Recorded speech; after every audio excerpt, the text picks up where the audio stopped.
중국의 가장 큰 문제는 이 검열입니다. 그러다 보니까 시진핑에 대해서 물어보면 얘가 못하겠습니다 답변. 중국은 민주주의 국가인가요? 못하겠습니다 답변. 뭐 이런 식의 이런 부분들이 있거든요. 뭘 이렇게 말 안 해주는 게 많아요. 듣다 보면 알걸요, 하다 보면 늘걸요. 재테크 비법을 매일 오전 11시 변하고 친근한 경제 파트너 박연미의 목돈 연구소.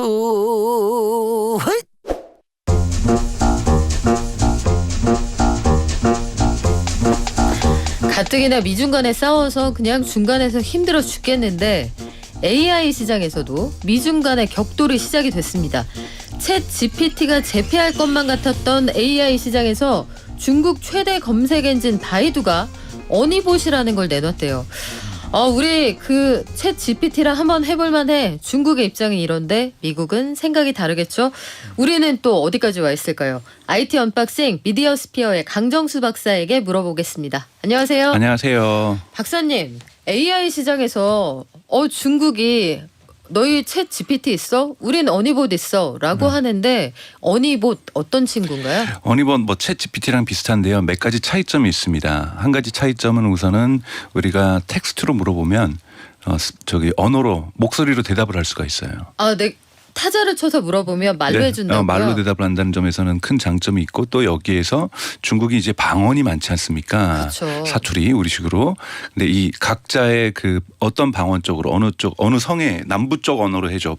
북부 쪽 언어로 해줘. 광둥 스타일로 해줘. 네. 이거 다 알아듣는다고요? 다 알아들고 그쪽 말로 표현을 해준다라는 거죠. 그 스피치를. 네. 그러니까 그런 부분에서는 좋다. 더 좋다. 벌써 이 텍스트 읽어야 되는데 귀로 듣게 하는 건 이제 왜냐하면 중국이 워낙 모바일 중심 사회다 보니까 모바일에선 듣기가 더 편하고 또 생각보다 중국은 문맹률이 높습니다. 그러니까 그런 부분에서 이렇게 처음부터 중국의 사정을 고려했다는 점에서는 좋은 점이지만 GPT-4 같은 경우 이제 멀티모달이라고 해서 여기서 또 한번 소개시켜드렸던 것처럼 사진 찍어가지고 그 사진의 의미를 이해하고 하는데 그런 건 하진 못하고 있고요.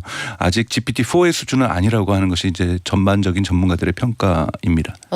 근데 중국에서는 우리끼리 비교를 해보니까 챗 GPT하고 뭐 한두 달 정도 기술 격차 그 정도 나는 것 같아라고 자평을 하는데 그건 아닌 거예요? 네, 작년 11월에 발표됐던 거하고 조금 차이가 난다라는 거 얘기 정도고 사실 이번에 발표됐던 GPT-4하고는 큰 차이가 나고 있다고 볼 수가 있습니다. 그래서 우선은 GPT가 워낙 지금 빠른 속도로 진화되고 있기 때문에 그거는 지금 중국이 못 쫓아가고 있고요. 중국의 가장 큰 문제는 이 검열입니다. 그러다 보니까 시진핑에 대해서 물어보면 얘가 못하겠습니다 답변.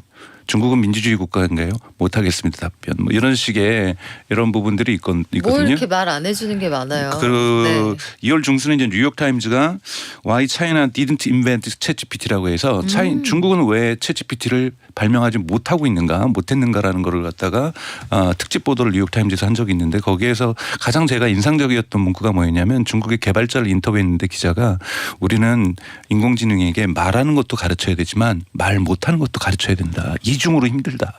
정무 감각을 가르쳐줘야 된다. 그렇죠. 검열하고 통제가 워낙 심하고 여러분도 아시는 것처럼 2021년부터 디디층이라든지 대대적인 그러니까 중국의 IT 기업에 대해서 중국 정부가 때리기가 있었고 또 하나 대단히 중요한 법인데요. 소수 지분을 중국 정부가 IT 기업들을 대부분 획득을 합니다. 그리고 소수 지분만으로 이사회에 한 명을 파견할 수 있는 이러한 법들이 통과되면서 실제로 그렇게 진행이 되고 있거든요. 중국의 IT 기업들은. 그러다 보니까 이사회에 공산당 당원들이 앉아 있는 거예요.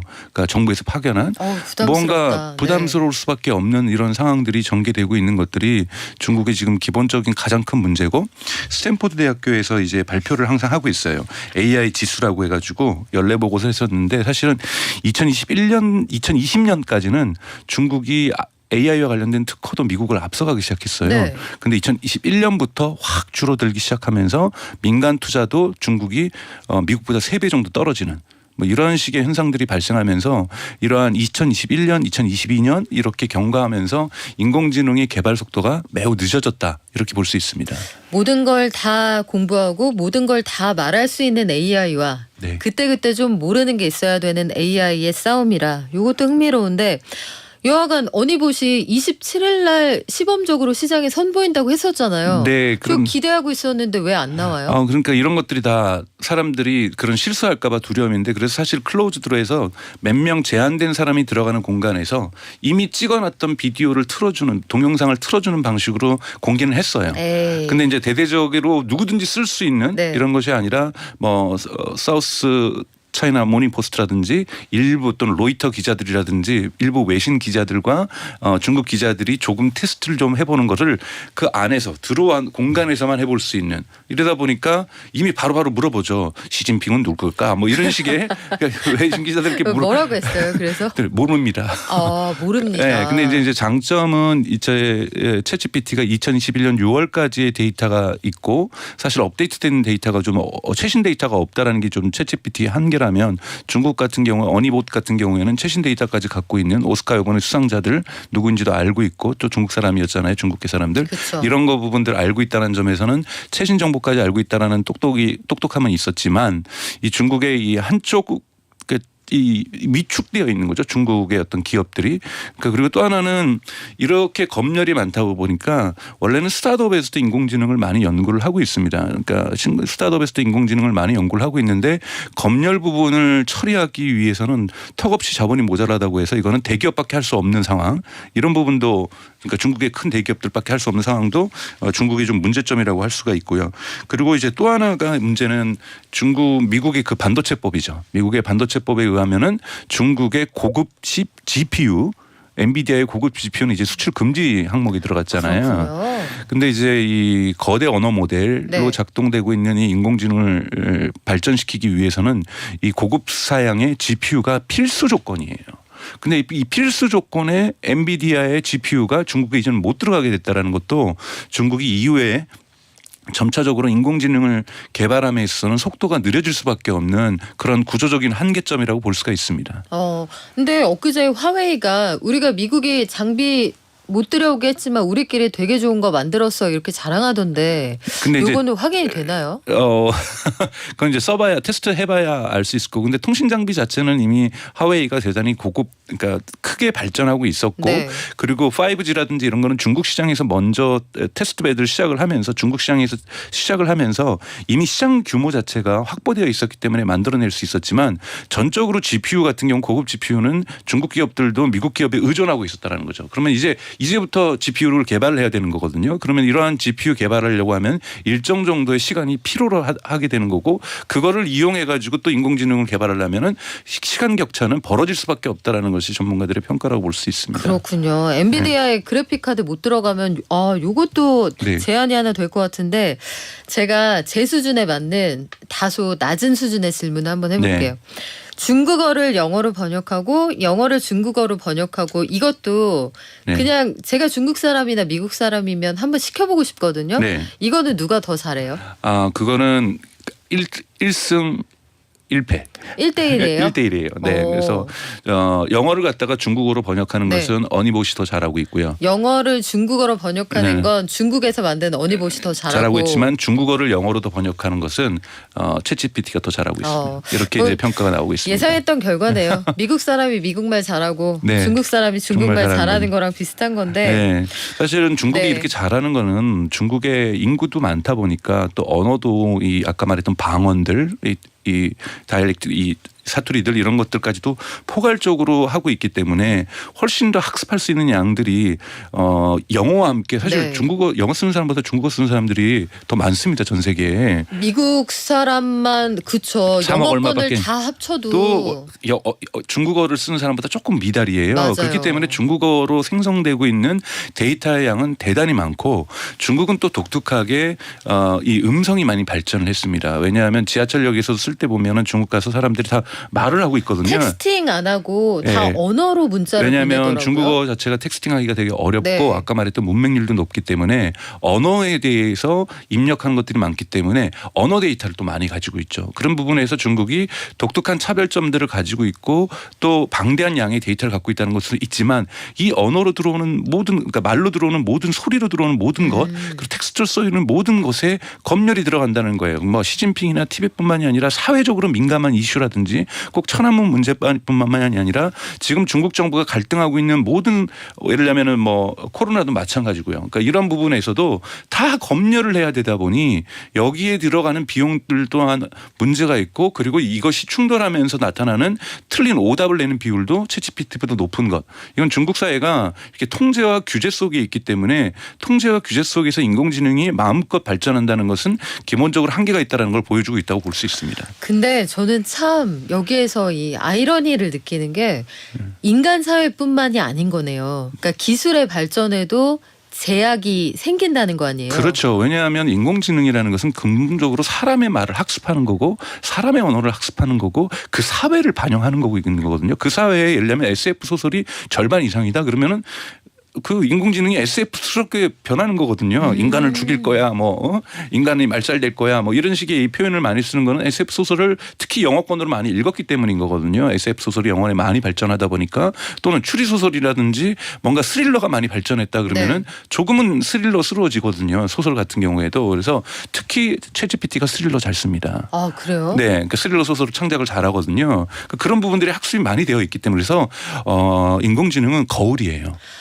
인공지능 무슨 약간 그 느낌 나지 않아요? 착한 AI 심은데 착한 AI 나고 네. 나쁜 AI 심은데 맞습니다. 나쁜 AI 난다. 네, 그래서 제가 지난번에도 말씀드렸던 것처럼 빅데이터보다 더 중요한 것은 굿데이터, 베터 데이터, 좋은 데이터, 훨씬 좋은 데이터가 훨씬 더 중요한 거는 인간의 거울이기 때문에 그렇다는 거예요. 어떤 인간상을 네. 많이 보여줄 것인가 학습할 것인가에 따라서 인공지능은 그것을 학습합니다.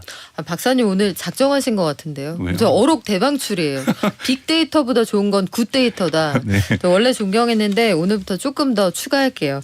자, 로이터 통신이 어니봇에게 정치적으로 민감한 질문을 던져봤다라고 했어요. 이거 왜 몇몇 회사들이 들어가서 테스트했다라고 거기에 하는데 로이터가 아까 전에 말씀 들어갔었고요. 네. 샘플 요거 말고 좀 다른 건 없을까요? 그다음에 그러니까 중국은 민주주의 국가인가 이런 식의 질문도 그러니까 많이 못했어요. 그러니까 네. 시진핑에 대해서 물어봤고 중국은 민주주의 국가인가. 뭐래요? 그래서 그러니까 저는 여기에서 답변하는 법을 배우지 못했습니다. 묘하네요. 그러니까 완전히 네. 이쪽으로 전륜발이가 되어 있는 거예요. 이런 표현 쓰면 안 되죠. 하여튼 완전히 하나의 장애를 제약을 갖고 있다고 볼 수가 있습니다. 그러면 구체적으로 그 민감한 사안에 대해서는 알지만 알 수 없다 이런 뜻인데 그러면 강정수 박사님이 보시기에는 이 문이과 통합형 강정수 박사님의 견해로는 네. 어니봇과 챗 GPT 현재까지 어떤 친구가 더 나은 거예요? 그건 제가 아까 말씀 챗GPT라고 그랬는데 어제 또 뉴스가 나왔잖아요. 네. 일론 머스크라든지 유발 유발 하라리 몇 명이 서명을 했어요. 지금 GPT의 발전 속도가 너무 빠르다. 그래서 GPT는 6개월 동안 연구를 중단해라. 네? 그래서 오픈 레터를 써가지고 지금 GPT-4가 나왔잖아요. GPT-4가 나왔다는 건 GPT-5 개발에 들어갔다는 거거든요. 그쵸.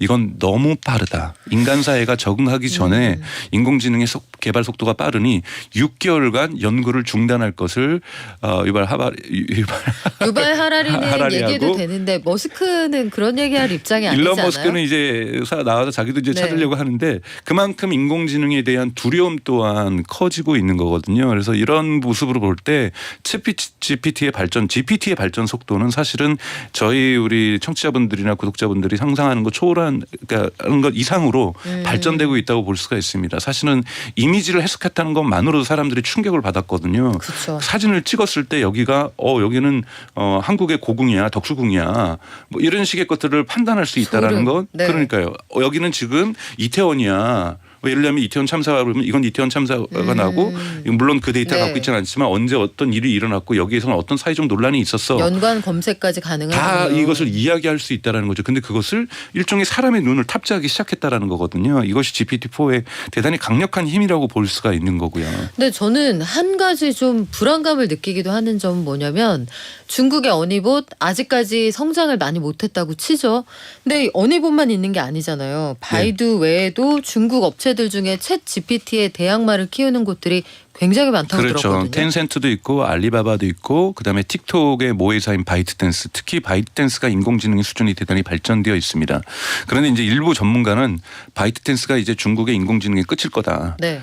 그러니까 그만큼 규제가 들어오니 그 규제가 들어오기 전에 바이트댄스가 개발한 인공지능은 사실 상상을 초월했고 페이스북이나 인스타그램이나 그러니까 페이스북이나 인스타그램을 이렇게 친구 추천을 통해서 우리가 페이스북이나 인스타그램을 키면은 보는 거잖아요. 그렇죠. 근데 틱톡은 100% 인공지능이 추천하는 거거든요. 근데 그것이 얼마나 매력적이었으면 전 세계에 일본하고 한국을 빼고는 틱톡이 유튜브를 이기고 인스타그램을 이기는 이렇게 깜짝 석권을 했잖아요. 놀랐어요. 10억 이것이 명. 네. 네. 이것이 인공지능의 힘이에요. 이번에 청문회 있었을 때 말했던 것처럼 미국의 틱톡 사용자가 1억 5천 명이다. 미국이 인구가 3억 조금 넘는데 미국의 절반이 아이들과 노인들까지 다 포함해도 절반이 사용한다라는 것은 미국으로 그냥 싹쓸이 했다라는 거거든요. 이것이 인공지능의 힘이라는 거죠. 이런 부분에서 그런 부분에서 중국의 인공지능에 대해서 놀라운 성과라고 인정을 했었는데 사실 이러한 것들이 사실 미국의 두려움들이 존재했었고 그렇기 때문에 반도체 수출 반도체법에서도 네. 중국에다가 인공지능을 개발하는 데 쓰는 반도체는 수출하지 말아라는 수출 금지 조항까지 나올 정도로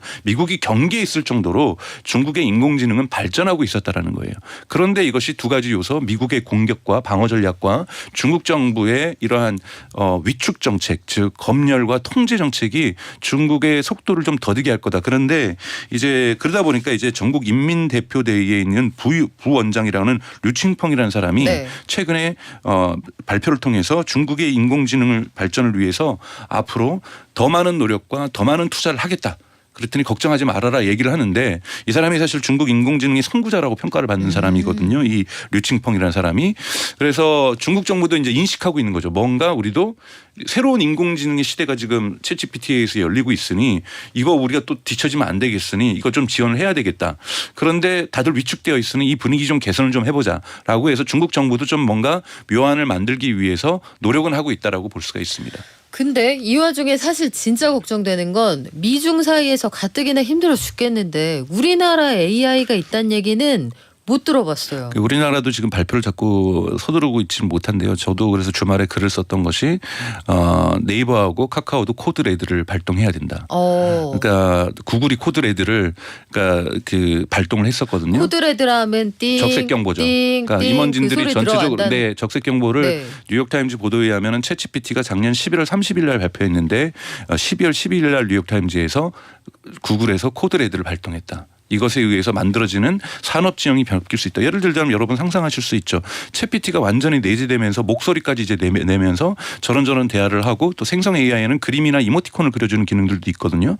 그러면 막 생성 AI는 이모티콘을 그려가지고 내가 말로 얘기했는데 언어로 그러니까 스피치로 얘기했는데 이모티콘을 그려주고 즉흥적으로 나의 기분을 네. 그거를 친구들에게 보낼 수 있는 모바일 메시징 서비스가 나온다라면 카카오 쓰다가 한번 나 이거 써볼까?